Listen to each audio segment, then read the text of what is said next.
Live from Las Vegas, Nevada, it's theCUBE. Covering AWS reInvent 2016. Brought to you by AWS and its ecosystem partners. Now, here's your host, Stu Miniman. And we're back here with theCUBE's coverage of AWS reInvent 2016. We're the worldwide leader in live enterprise tech coverage. Happy to welcome from Quali, I've got Lior, Koriat, who's the CEO, and Shashi Kiran, who's the CMO. Gentlemen, thanks so much for joining us. Thank you for having us. All right, so some of us have been calling this the Super Bowl of kind of the whole technology industry. Lior, it's the first time we've had Quali on the program. Share with our audience a little bit about what's Quali's mission and how you fit in the whole AWS picture. So Quali, since the beginning, was all about automating infrastructure. And in the past few years, we have added that to support an entire full-blown cloud approach. Today, our vision is to automate hybrid clouds and offer a sandbox as a service on top of hybrid clouds for the DevOps lifecycle. All right, Shashi, we've actually had you on the program in a previous role. So, as the CMO, tell us, where does Quali kind of, make its name? What are they known for? What brings customers to them? So, if you look at some of the major transitions happening in the industry today, they have to do with the modernizing of applications. You're having enterprise customers shift from monolithic to microservices and containers. You're having the move to public and hybrid clouds when you have an on-premise workload that's going there, or you may have somebody doing digitization. So with any of these transitions, you see there is the old and there is the new. And so when you want to move from the old to the new, how do you make that move faster? How do you de-risk that move? And how do you do it at a lower cost?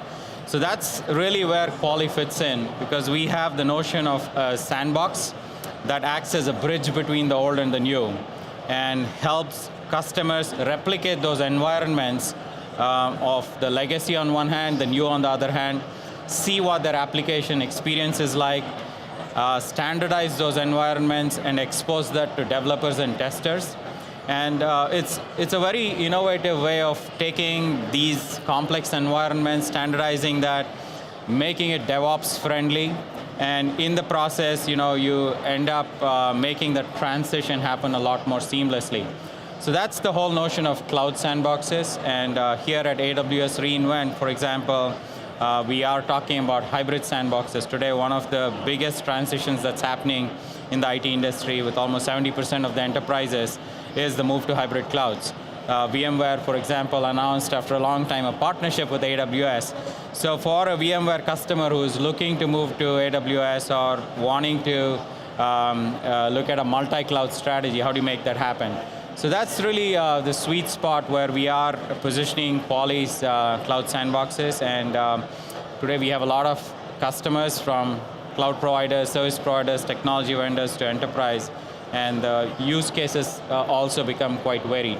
Yeah, Shashi, it's definitely one of the things we've been looking at the show this week. That whole kind of maturation of hybrid. Before it was, as Andy Jassy said, oh, people saw we got it a little bit wrong. You listened to us wrong. We were like, oh, there's only one cloud and that's there. We're giving you choices. I was like, well, I heard two main choices from hybrid. They were like, well, I can put VMware on AWS next year, or we could take this wonderful serverless Lambda stuff, which is really cool and everybody's excited about, and put that on the edge. That doesn't hit the vast majority of hybrid cases that I hear, but I'm curious, what do you target for the hybrid sandbox, and what do you hear from customers when they say hybrid? What does that mean?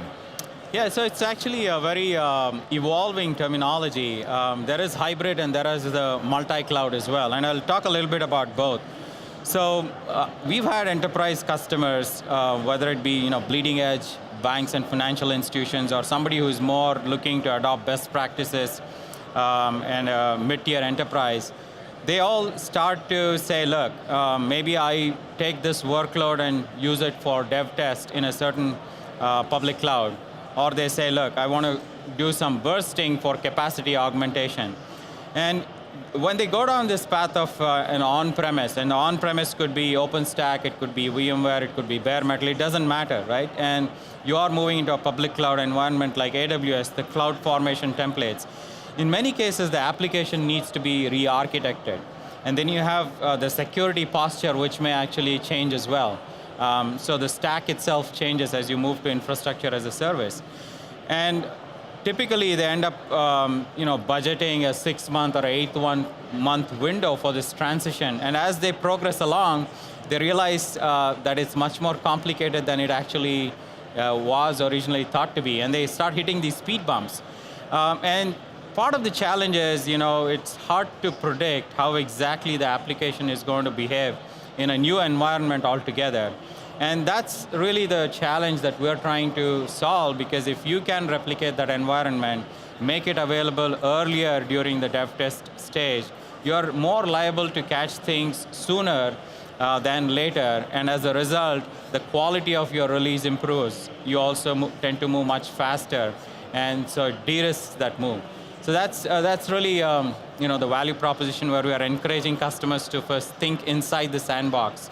And that's resonating. So Lior, there's certain companies here that were kind of born, for the cloud. Your company's actually kind of started around the time that, maybe we were talking about what cloud is, but I have to imagine a lot of your stuff wasn't on AWS. Can you walk us through a little bit of the journey, your business, what kind of the rise of public clouds meant for it, and what customers have been, helping you drive that? It's a very good question, and I think it's a very good differentiator for Quali also. Because when we started about 7 to 10 years ago, a cloud was only maybe a concept that a few had spoken about, and it was mainly around the infrastructure that was on-prem, and mainly also bare metal as infrastructure. So our actually heritage, or our roots, came from automating infrastructure, mainly bare metal, then later on adding virtualization as a technology to the mix, enabling what today you would consider to be a cloud, but was remote access to that infrastructure, and automate that for stakeholders along the life cycle of, again, developers, testers, all the way to release and deployment of applications. But as the market evolved, we've added obviously the support for the public clouds as well. And what we see today as the challenge for a lot of our customers is how do they mix all the physical or the investment that they have in those private clouds.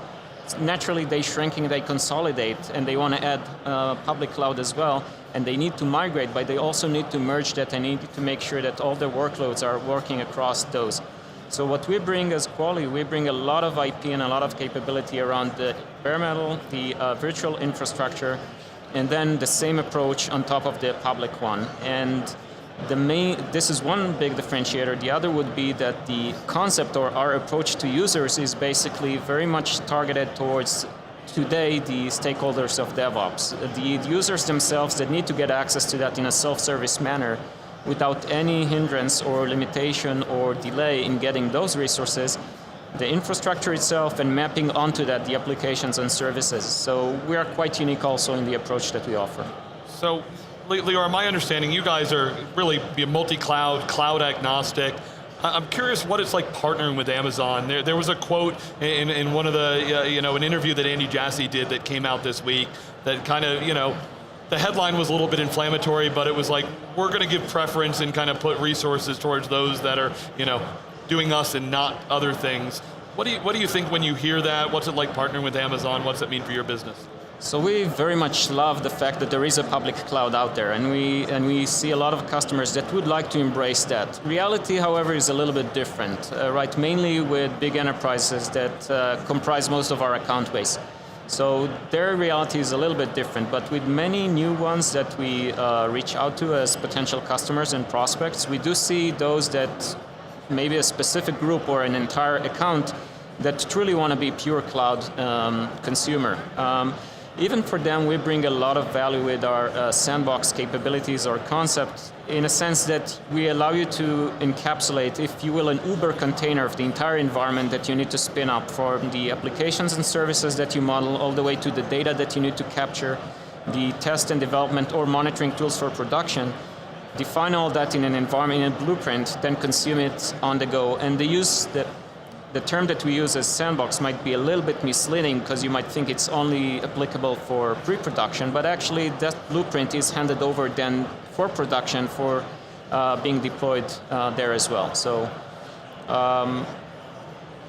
We see reality to be, at least for the next few years, that hybrid cloud is there, but we love the fact that public cloud is available and accelerates development and access to a lot of our customers.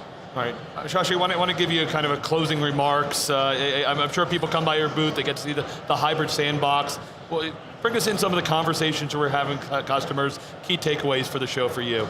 Yeah, so today, if you look at it, the industry is at a nexus of cloud and DevOps-centric tools, and they are looking for standardized ways in which they can automate the life cycle at the bringing DevOps and cloud practices together. Just sort of piggybacking on your last question, we're seeing many of our customers at a crossroads. On one hand, they are evolving their traditional data centers to private clouds. There are some that are fitting into that category. There are others who are a bit further evolved, having private clouds, and they're looking at a hybrid deployment. And they may choose to go down the path of AWS, but there are some that are looking at these workloads and saying, which public cloud would I get the best application experience from? And somebody else may choose another public cloud based on the application that application experience that they want to get. And so over the next few years, I think we will see a lot of these plays get played out in that sense. And it's about giving that choice of saying, look, for your application, for your infrastructure, what is the path that you want to take, and can you offer that experience in a seamless way and give you the choice of this private cloud, this public cloud, any infrastructure vendor. So we are not getting predicated to any certain path. Our goal is to say, look, you choose whatever environment you want, and we will help you sort of replicate that, model any infrastructure that you choose, orchestrate that, and deploy it across any cloud, right? So that is actually making sure they don't get locked into any decision, and it gives them the flexibility to maneuver. And so that's really what's resonating and where we intend to continue to double click and move the ball forward. All right, Lior, just want to give you the final word. So you're talking to executives, CIOs, kind of the board level discussions. What's that important imperative that you're talking about them today? So like Shashi mentioned, I think choice is one of the big things that we would like to offer them. The other is productivity and increased productivity without giving away any of the authority or the aspects of security that you would like to have. And we mainly talk about that and the values associated with it. So if it is about choice, it translates to saving a lot of money around the infrastructure, right? And to utilize what you already have, to retire what you do not need, and then to burst into whatever cloud of choice you would like to have. Do that at the same time without losing any of the control that you have on the teams, and do this in full authority, but allow them the productivity that they need and the self-service and access that they need. We see those to be key to a lot of the CIOs and the CEOs that we talk to that would like to modernize their applications, meet the timelines, the shorter time to market that they need to meet, and save a lot of the money on infrastructure. All right, well, we've hit 5 o'clock. There's still lots more interviews we've got to do. Lots of the attendees here, if you see behind us, starting to pour the beers and check out all the activities. But stay with us for lots more coverage here of AWS reInvent 2016. You're watching.